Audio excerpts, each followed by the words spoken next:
When thinking about my Meaning of Life project, I kept looking for some way to get started. And I remembered a question my pastor challenged me with one Sunday. He asked me, if someone were to go into your home, would they know it was the house of a Christian? And this got me to thinking, isn't what I've decided to keep a reflection on what I value? I'm sure like most of you, I've ended up collecting a lot of things. But the items that are most valuable to me, I'm going to use to represent the different parts of my life that have given me meaning. For me, the meaning of life is what you're able to build out of what you are given, the pieces around you. Building is the foundation for the things that are important to me. Everything has the potential to be what you want to make of it. And by looking at the possibilities, you can spell out the way to change something from what it is to what it could be. You can see how the seemingly random pieces fit together, just as I did when I turned some scrap lumber into this bookcase. Likewise, all the seemingly random parts of my life come together too. And I'm going to show you how I've built meaning out of those pieces. For me, theater creates the kind of beauty Kundera talks about.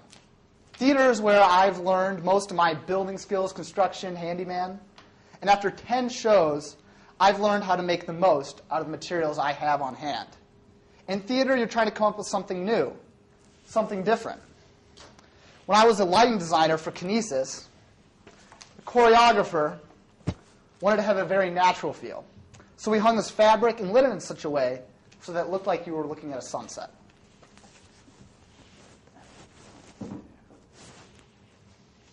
Even a minimalistic set, like the production we saw of Richard III, can become part of the action, as when Richard tore down the curtains or when the two-way mirrors revealed the ghosts.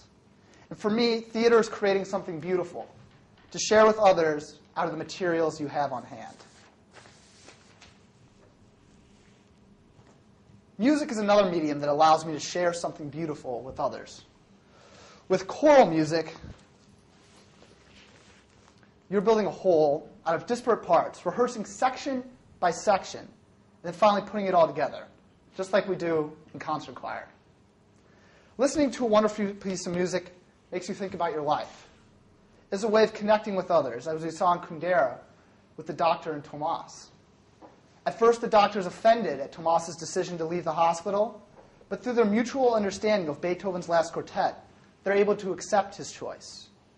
The effect of more choral music can produce an epiphany. It can give you chills. With a live performance, you squeeze all the culmination of effort into one moment.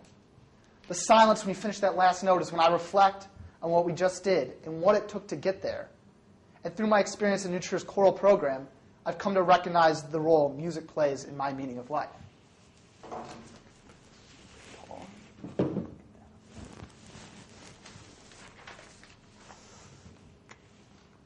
Community is also building an integrated whole out of separate parts. Following the things that I've been interested in has got me involved with different communities. I agree with Marcus Aurelius' assertion that we should embrace the people with whom fate brings us together. In my life, everything stems from community. I like to do things in groups, to build relationships with different kinds of people from different parts of my life. And what bugs me is when you're in that group and people just hang out with the people you know, and you don't get to know anybody else. Boy Scouts has taught me a lot about being in a group, especially through backpacking and high adventure. You learn to put the needs of the group before your own personal needs. You also learn how to balance people's goals so that you can become successful, like we did with one beginning scout who crashed on a backpacking trip and couldn't keep up.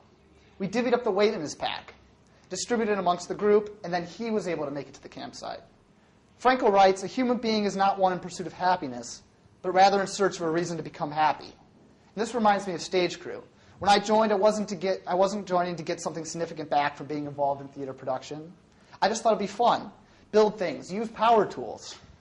What I ended up getting was a satisfaction and sense of accomplishment that we all get at the end of a successful production. I'm happy when I see that with the younger people who are working with me and now are becoming successful on their own. Fate has brought me together with everyone from my robotics club to our class. And I value the relationship I have with each and every one.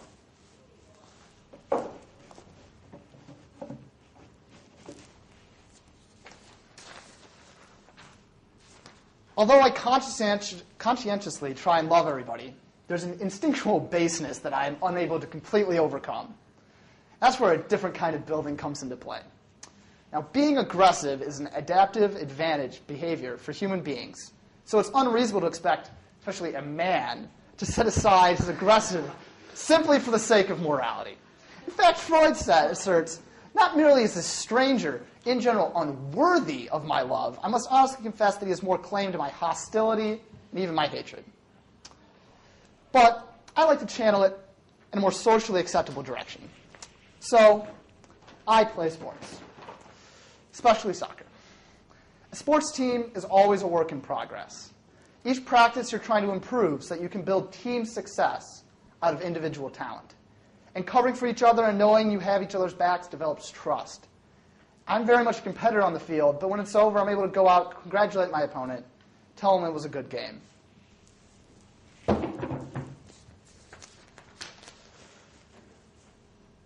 I like the idea of building things as a team, of being able to combine the strength of everyone's ideas. It's collaboration, and it's often a little bit of one person's idea combined with a little bit of another person's idea that brings success. Working together and leading the stage crew for Lanyap helped me learn how to get the most out of everyone and how to put them in positions where they are the best fit. And being a leader meant figuring out how to manage people and make sure everyone is having a good time and at the same time putting together a quality product that I was responsible for. People don't want to come in and have their time wasted. They don't want to put on a shoddy product. I thought my top priority was to keep people active and building a great set. Now, I got this bear with the whole Lanyap board. We all went together to build a bear and got bears that represented our position on the board. And so I was technical director. I'm technical director of bear. And so for me, it represents not only my leadership responsibility and being the technical director for the show, but being a member of the team that came together to put, with students to work together to put together the show, which was an amazing experience. Also, being crew chief on a backpacking trip meant balancing the demands of 8th and 9th graders with the desires of graduating seniors.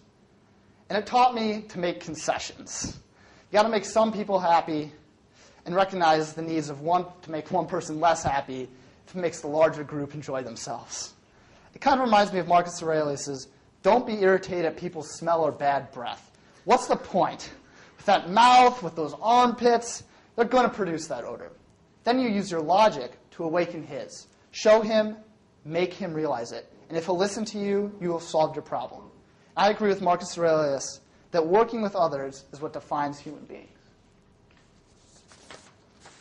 I think the meaning of my life also means building according to nature, accepting change, and connecting on more than a superficial level. Whether literally or metaphorically building, it's important to understand the relationship between what you're creating and the world around it. I enjoy the simplicity of being out in nature. You're worrying about so much less. It's a relaxing, freeing thing to be in harmony with nature. Even just going outside, opening yourself up is enjoyable. We live in a world that seems that it is at most maybe 50 feet tall. Go to the top of the mountain and realize how much bigger everything is. I backpacked maybe about 500 miles, carrying with me all I've needed to survive. In nature, you're exposing yourself to elements, but by being able to persevere, you learn what you're capable of and what your limits are. Climbing to the top of the mountain is hard, but getting to the top makes you feel so powerful. You're able to take care of yourself, forget about inconveniences, and just slow down. There's nothing like purifying your own water to make you realize how valuable it is. Carrying something in your pack for 50 miles makes you think hard about its worth. You look carefully to minimize weight. You don't carry a knife and fork, only a spoon. And you don't even carry the cardboard of a toilet paper roll. If you carry a book, it better be a good one, because you could be carrying 3,000 much-needed calories of beef jerky in this place. And you get to know people so well on backpacking trips. You're out in nature. You talk to people, even strangers, or through hikers near the trail. And you don't do that in the city or the suburbs. You don't have to know anything about these people. But you share a common experience of being out in nature together. You can do everything in accordance with nature, It just takes a conscientious decision to use it as a model. Family is also a process of building. It's constantly in flux. It's building, rebuilding something where the whole is greater than the sum of its parts. We each play a role in each other's successes. We're all holding each other up, and we support each other. I need them to give me perspective, and I'm able to help them in return. My family has reinforced my values, has been supportive and encouraging throughout my life. My parents have been good role models. I look up to everyone in my family, and they all bring something different. I'm glad I know them.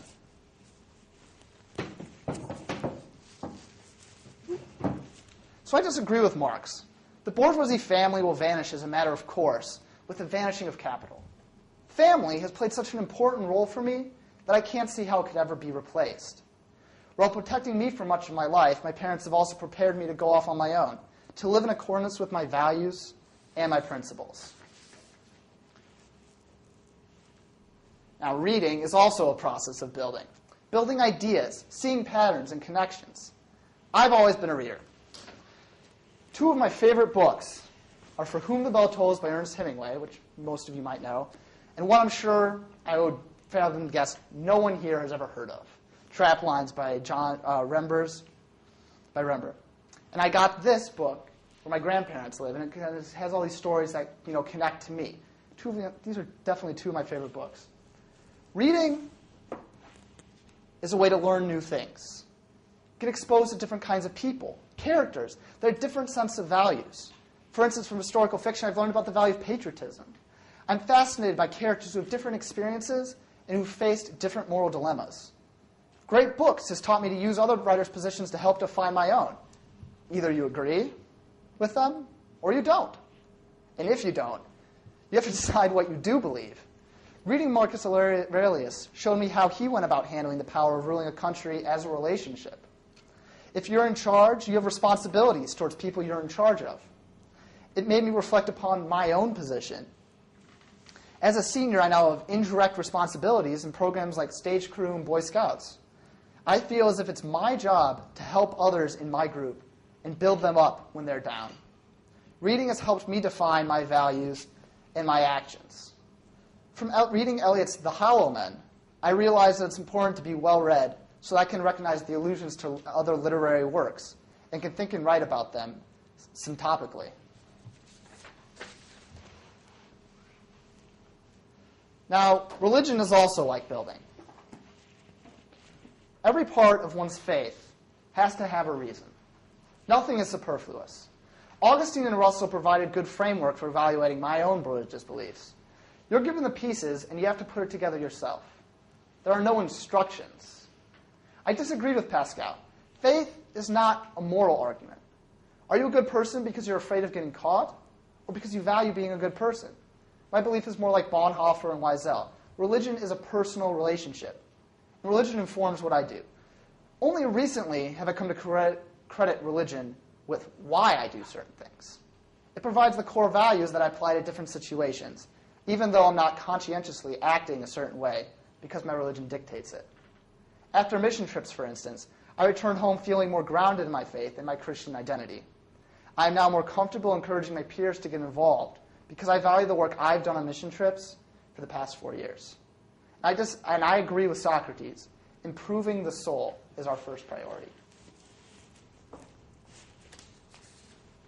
Finally, service is about building. Service is showing that you're aware of social injustice and are actively giving of yourself. It demonstrates that you care and are aware of the struggles of others, that they are not alone. You're working to fix their problems.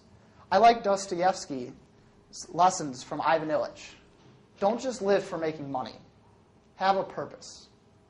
Serving at the soup kitchen is so much more than handing out dinner. It brings everything back to the foundation of community. I want to be recognized by the core values of my religion. I value equality, for instance, but I don't feel comfortable being able to say that without being able to do something to prove it.